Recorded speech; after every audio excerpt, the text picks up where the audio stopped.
Morning, everybody. It's Bear with BearIndependent.com.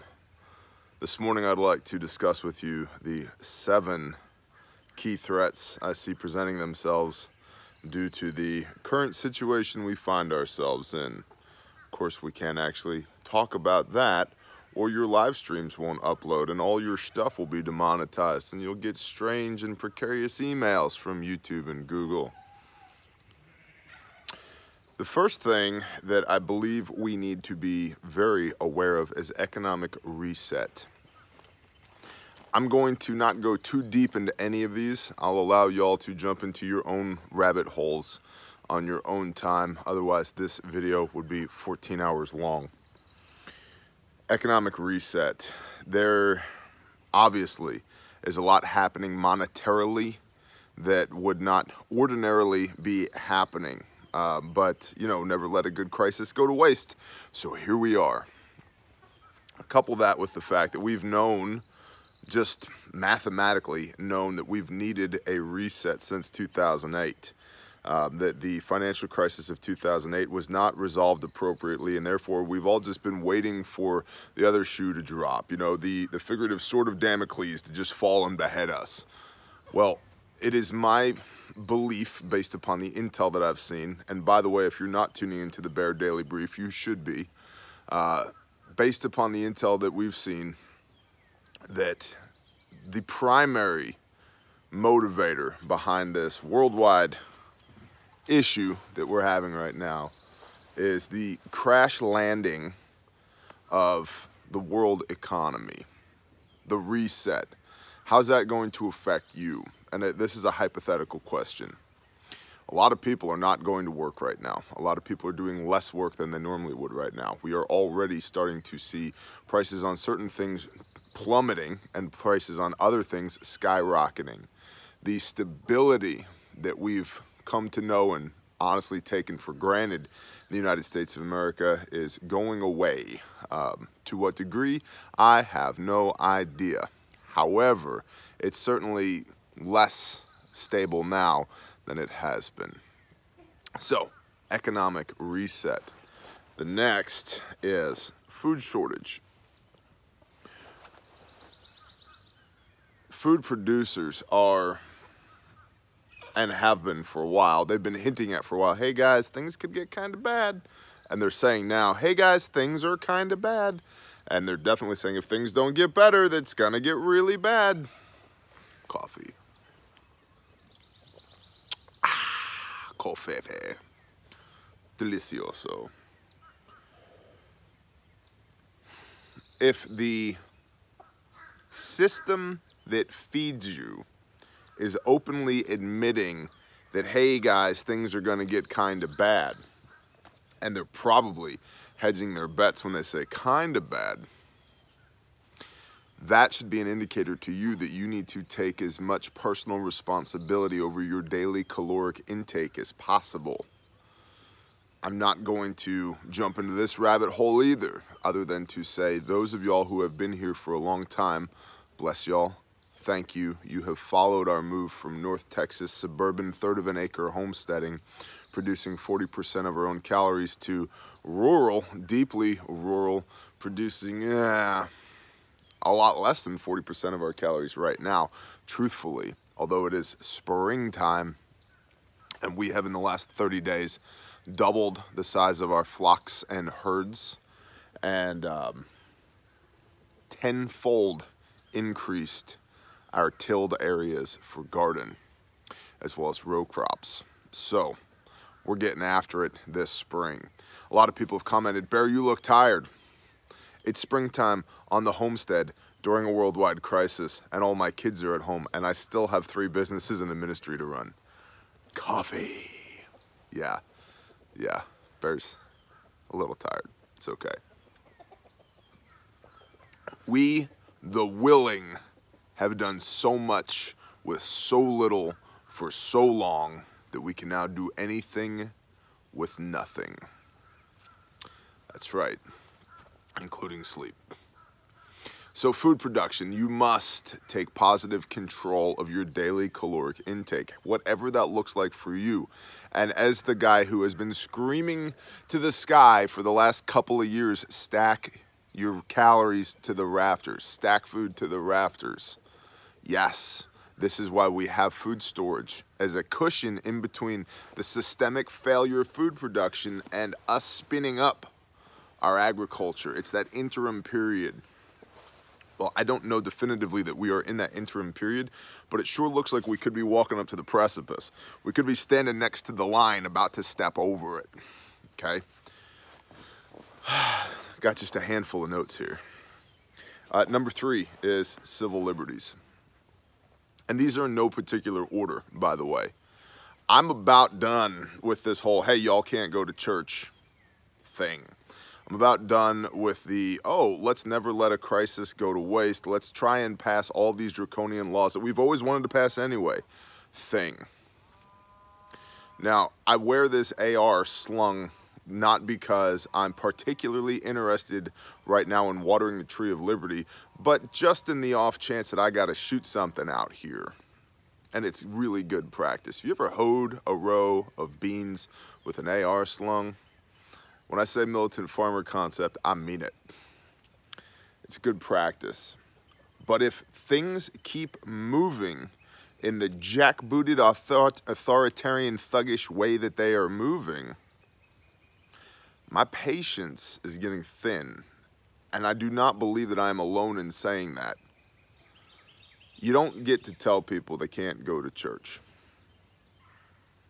Now, the flip side of that, as stated repeatedly over and over and over again at this channel, is if we do not want the government to be authoritarian, we have to take personal responsibility and act like grown-ups. If you're sick, stay home. Wash your hands. Don't put your fingers in your face. Don't run around licking people. Be an adult, basically. But for the rest of us that know how to adult, we don't need the government telling us how to adult. We don't need the government telling us what we can and can't do. We hold these truths to be self-evident, right? Endowed by our Creator with certain inalienable rights, and among these are life, liberty, and the pursuit of happiness. Liberty. You are at liberty to come and go as you please, to worship as you please, to do as you please, as long as you are not infringing upon another. I see that going away, probably incrementally at first, and then snowball. I think we're looking at cumulative, not linear here.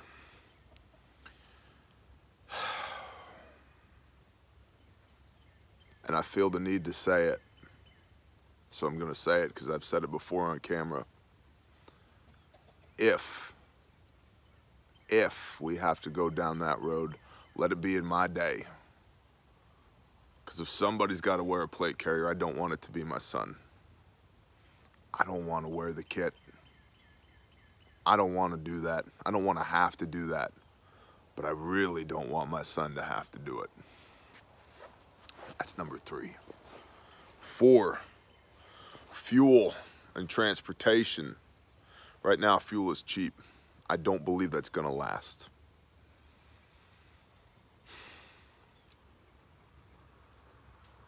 I don't believe that's going to last. Interstate travel is already being limited. Travel permits are already being required. Transportation is being prioritized. I mean, one of the companies that we own is a medical company. We sell IFAKs, individual first aid kits. I think most of y'all are aware of that. If you're not, bearindependent.com. Made in America, guaranteed forever. The best components you can get, and for $100 cheaper than Dark Angel Medical, and even more tactical. But even with having a company that sells first aid kits and buying medical equipment to fulfill our orders, we're having our shipping delayed. Companies are now starting to prioritize food. USPS, UPS, FedEx, and others, smaller carriers, have a a smaller workforce than what they're used to. So there's, again, just like you're seeing in the meatpacking industry, increased demand, decreased supply of people to perform the work. So the fragile system, yet again, is having another hiccup. So, now 1 through 4, and actually we're going to come back to point 5, or I guess we'll just make point 5, utilities and communications. Right now, praise the Father, the electricity works, the high-speed internet works, and because those two things work, people can still communicate. They feel relatively safe, even if, you know, perception is reality. They feel relatively safe, and everything works. Their refrigerator works, their lights work, their washer and dryer and dishwasher works. When they open the tap, water comes out, and when they flush the toilet, the poop goes away. All that works. If, and this is a big if, but if this thing goes long term and we get into critical infrastructure, degradation of critical infrastructure, and or prioritization of vital resources like electricity, certain areas will go dark. Now, to be clear, areas that I am in right here will go dark before cities will go dark. As stated before, repeatedly, your #1 disruptive threat is a grid down scenario. Water will stop flowing for the vast majority of people, whether you're on grid or off grid, as far as water goes. Out here, rural water, and in most places, is done with stand towers, stand pipes, basically. Hydraulic pressure. You pump the water up into the top of the tank. The weight of the water pushes it down out of the bottom of the tank, makes it come out of your faucet. Well, if the pumps don't run, there's no water pressure. If the lift stations for the sewage in town don't work, toilets start backing up. Refrigeration doesn't work. You can't pump fuel out of out of the gas pump at the, local whatever, 7-Eleven, Casey's, Exxon Mobil, take your pick. Communications fail. Are there redundancies built into all these systems? Absolutely. But the perception of grid down could very well become as bad or worse than the actuality of grid down. It's something that you need to be ready for. Here, not just here, but here, grid down. What do we do when we flip the switch and the lights don't come on? Again, probable versus possible. It's definitely possible. Right now, I'd say it's not probable. However, the longer this thing goes, the more likely that is to occur. So, something you should be aware of. And because of utilities down and commo out, you, point 6, need to have your security and your own personal communications squared away. Security is beyond the scope of this video, but I would encourage you to go watch the Prepper Classroom series. There's 25, 27 videos there, starting with episode 1, What is Prepping, and progressing all the way to, I think, episode 27, I don't remember what it is, but we cover security, we cover commo, we cover teams, mags, tribe, we cover food, water, shelter, fire, all the things is all covered in the Prepper Classroom. It's the reason I did it, to be a standalone resource for people that are new or need a refresher course. Go watch the Prepper Classroom. And those videos are designed to be shareable so that you can send that video to Uncle Bob and Aunt Sally, who have been dabbling with the thought of being prepared, and then this thing happened, and now they're kind of on board, but you don't really have a good way to explain it to them. Send them episode 1 of the Prepper Classroom. What is prepping? Why do we do this? How do we do this? All addressed in episode 1. And none of it with a pants on fire, the zombies are gonna rape your dog and eat your kids kind of thing. Just straightforward, as I understand it, to the best of my broken ability, okay? So you need to have your security right now squared away. A big part of that is your people. Who are your people? You need to know who's inside of the circle. inclusivity, exclusivity, because when you know who's inside of the circle, then you know who's outside of the circle. And the way you deal with people inside of the circle is inherently different than the way you deal with people outside of the circle. And I've said that before now, and people have chastised me for saying that. And now the world has changed a little bit, and I think it's starting to make sense. So you need to know, what are you doing for security? Do we keep the gate closed all the time? Do we have somebody a quarter mile up the road who's watching this one intersection? Not nefariously, just watching this one intersection. Do we have a way to talk to them? See, security and commo go hand in hand. If you can't relay information amongst your different elements, whether that element is your 14-year-old son and your 62-year-old uncle and your 57-year-old aunt and your 42-year-old wife, and they can all talk to each other because y'all got some bow fangs and programmed them or whatever, you need to have that figured out. Okay, so that's point 6. And security and commo, if you don't have them, create threats. These threats are going to exist anyway, but to the extent that these threats take action against you, it's going to be predicated on your ability to successfully perform your security things and your commo things. Now, all that to say, point 7, all of these things, 1 through 6, let's do a recap. Economic reset, food shortage, civil liberties, fuel and transportation, utilities and communications going out, and then your own security situation and your commo situation. Oh, hold on, I almost forgot. Elections. Elections. I don't know what's going to happen in elections in the United States of America right now. The presidential election, have no idea. I do not know who the Democrats are going to run. I get a pretty good idea who the Republican candidate's gonna be.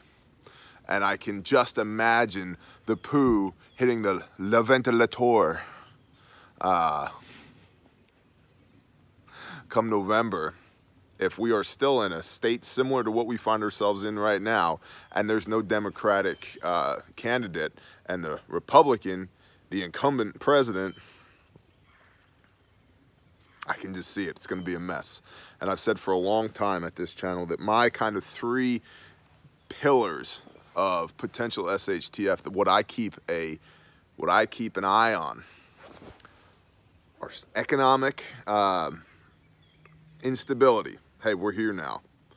Food scarcity. Hey, we're getting there. And civil unrest.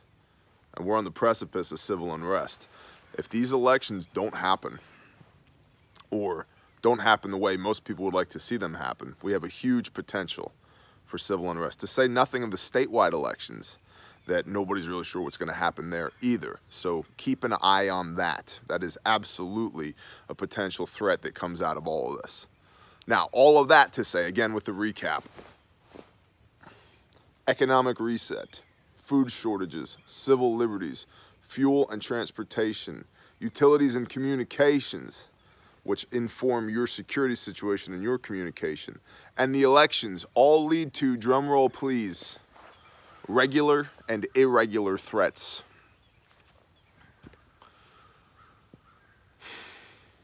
I've discussed regular and irregular threats, as well as what an area study is and how to do one in the prepper classroom. I would also encourage you to check out Forward Observer, the YouTube channel Forward Observer. He has a lot of good material on how to develop your own area study and what actionable intel is and how that works and so forth and so on. Not everything that he and I say and do are the same, so please don't get that twisted, but he does have a good bit of intel on that. Irregular threats and regular threats. Regular threats are people who wear uniforms and who are acting within the authority vested in them, within the confines of that authority, doing their job that can pose a threat to you. The local sheriff goes door to door, kicking doors in, looking for and I'm not saying this would happen, but let's just say the National Guard going door to door saying, hey, you got coronavirus, you got to stay, oh, I said it, demonetized. Hey, you got to stay indoors.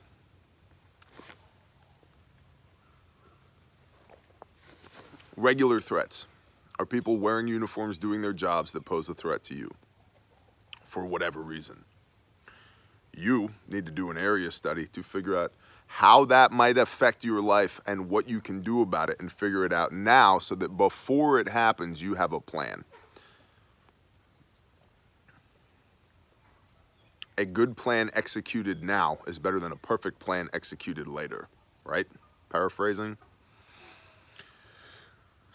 So you need to be aware of it, and you need to have a plan for it. Irregular threats are people like the Bloods, the Crips, MS-13, Bubba and his hillbilly gang and their 14 pickup trucks full of shotgun-toting weirdos, right? Or whoever. The soccer mom up the street who can't get her anxiety meds and who is just absolutely twisted on Chardonnay, who found her husband's 38 special and is pissed and is out there in the cul-de-sac waving it around. That's an irregular threat. People that don't wear uniforms, people that do not have any authority vested in them by a governing body, who still pose a threat to you, who are still operating in your battle space, who still have the ability to put rounds on your target, metaphorically, figuratively, or literally. And so being aware of all of these things now allows you to form a battle plan going forward. And so I would look at putting together a 3-month course of action, lines of effort, a 6-month and a 12-month course of action, lines of effort. What would we like to accomplish? Identify that goal first. What would I like to accomplish? Within 3 months, I want all of this stuff out here planted and growing. Copy. And I want 100 more meat birds out in that pen right over there, turning grain into meat because that's their superpower, right? And I want an outhouse built, and I want more rainwater collection. That's what I want in the next 3 months. Cool. We've identified the goals. Now let's focus on the lines of effort. How are we going to accomplish those goals? Well, in order to have the outhouse, we got to dig the footings, then we have to frame up the foundation, and then we got to stand the walls up, and then we got to sheathe it, and we got to roof it. Okay, how do we accomplish that? And break it down into bite-sized pieces. Once you have the bite-sized pieces, you can figure out which bite-sized piece we're going to execute on today to achieve this line of effort, which moves us towards the goal, which, yay, we did it. Celebrate. Now we got an outhouse. Now we got meat birds. Now we've got this whole place planted, so forth and so on. So whatever your goals are, you must first identify those goals based upon everything we just covered, based upon operating in the environment that you find yourself in and the potentiality for that environment to turn to chaos, literal or figurative. Figure that out. Then what are you going to do with it?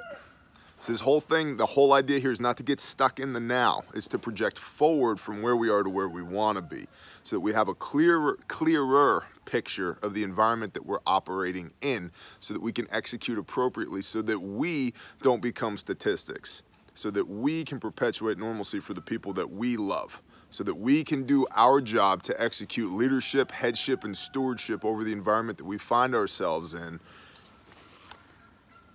and be that city on a hill. Be the light. Be the position of strength. That when the whole rest of the world is melting, we're good. Because there's people counting on us. That's our job, to be good. I hope this video has been a blessing to you. I really do. I hope that there was something in here for each one of you. And I would greatly appreciate it if you would like this video, if you would subscribe if you'd like, click that little bell icon, and leave a productive comment at or above the 3rd grade level of intellect below. That's difficult for some people. Bless you. It's okay. If all you can comment is potato, then potato. It's okay. And shout out to our patrons. Y'all rock. YouTube just makes my life miserable, but I still feel convicted to bring content here on the YouTube platform, but it's our patrons that make that possible. We would not do this here if it was not for them there. So if you'd like to consider joining Patreon, there's a link at the end of every video, the little baby bear. Give him a click and take you over to Patreon at $1 or more per month. And it's not a, I love Bear, I'm gonna give him $1 thing. There's a minimum of 24 pieces of exclusive content per month there. I think yesterday we put 5 up. Extrapolate that, that's 150 a month, not 24 a month. So there's a lot going on at our Patreon page besides the, I think Bear's cool, I'm gonna give him $1. Bless y'all. Thank you for being here. Go be the light. Shalom.